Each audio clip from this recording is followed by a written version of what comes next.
Hay personas que sostienen que el Dios que se presenta en las Escrituras no tiene nada que ver con el amor, sino que es cruel. Al catalogar a Dios como cruel, están apelando a nuestra sensibilidad humana y moral. La palabra crueldad se define como indiferencia, insensible a o placer en causar dolor y sufrimiento. La pregunta que se nos plantea ahora ¿es Dios cruel? Para responder afirmativamente tendríamos que admitir que a Dios o bien no le importa el dolor y el sufrimiento, o bien disfruta viendo sufrir a sus criaturas. Los ateos agnósticos que afirman que Dios es cruel tienen una gran cantidad de pruebas. No solo afirman conocer las acciones de Dios, sino que también afirman conocer suficientemente las circunstancias en las que Él realizó esas acciones, así como sus motivaciones. Además, afirman conocer la mente del Señor y le atribuyen las actitudes de indiferencia y o placer sádico necesarias para considerarlo cruel. Sinceramente, esto está fuera de la capacidad de los escépticos a la hora de demostrar que no pueden conocer la mente de Dios. Porque mis pensamientos no son vuestros pensamientos, ni vuestros caminos mis caminos, dijo el Señor. Como son más altos los cielos que la tierra, así son mis caminos más altos que vuestros caminos, y mis pensamientos más que vuestros pensamientos, nos dice Isaías 55 del verso 8 al 9. No hay duda de que Dios permite y a veces causa dolor y sufrimiento, pero la bondad de Dios no se puede refutar porque comete un acto que nos parece cruel. A pesar de que no podemos afirmar que conocemos su motivo en todas las circunstancias, sí conocemos varias razones para las acciones que pueden parecernos crueles, especialmente si no conocemos o no nos preocupamos por averiguar las circunstancias. Para imponer un castigo justo, si un castigo es justo, ¿se puede decir que es cruel? Lo que los críticos normalmente no entienden es que el amor de Dios no disminuye cuando castiga a la gente. Dios puede traer el juicio sobre un grupo de personas malvadas con el fin de perdonar a los que se dedican a Él.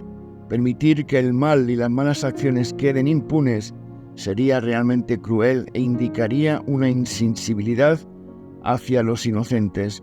Cuando Dios hizo cerrar el Mar Rojo, ahogando a todo el ejército de Faraón, estaba castigando la rebelión del Faraón contra él y preservando a su pueblo elegido de ciertas matanzas y aniquilaciones, nos dice Éxodo capítulo 14. Las malas acciones que no dan lugar a un castigo inevitablemente dan lugar a mayores y más graves acciones que no benefician a nadie y son perjudiciales para el bien común. Incluso cuando Dios les dijo a los israelitas que destruyeran completamente a los enemigos de Dios, incluyendo a las mujeres y a los niños, sabía que si les dejaba vivir, garantizaría la existencia de futuras generaciones dedicadas a prácticas idólatras malignas, incluyendo en algunos casos los sacrificios de niños en los altares de los falsos dioses. Segundo, para atraer un mayor bienestar.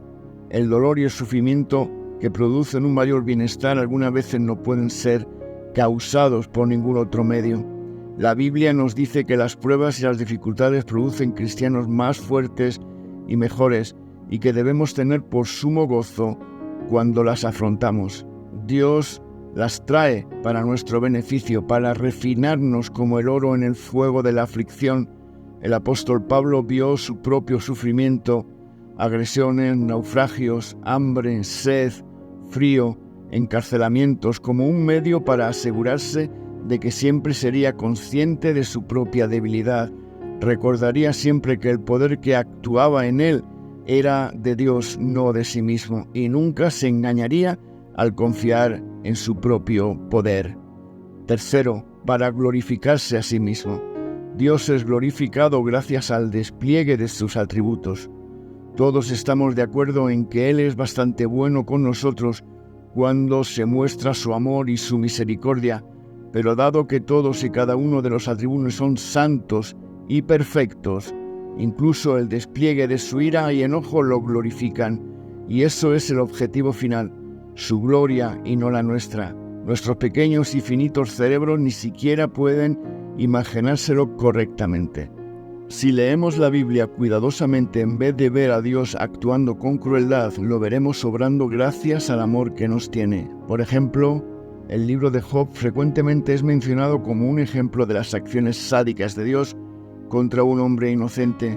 El libro declara que Job era inocente del sufrimiento que le sobrevino, lo que parece favorecer la afirmación del ateo, pero afirmar que esto prueba que Dios es sádico nos lleva a una comprensión muy superficial del libro de Job. En el Medio Oriente, en la época de los patriarcas, una creencia común era que Dios siempre bendecía a los justos y traía sufrimiento a los injustos.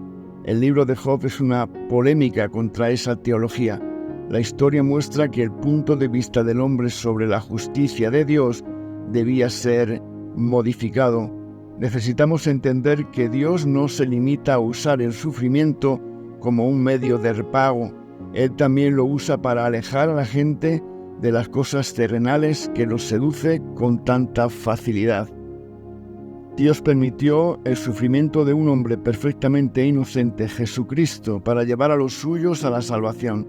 Entonces, ese libro de Job termina siendo una contribución invaluable a la historia de la redención. Por lo tanto, el escéptico debe cargar una gran cantidad de pruebas para afirmar que las acciones de Dios se caracterizan por la crueldad. En el contexto, los pasajes bíblicos que parecen describir a Dios como cruel, en realidad no lo hacen. De hecho, con una correcta comprensión de las Escrituras, vemos que las acciones de Dios siempre están motivadas por y son coherentes con su carácter santo y perfecto.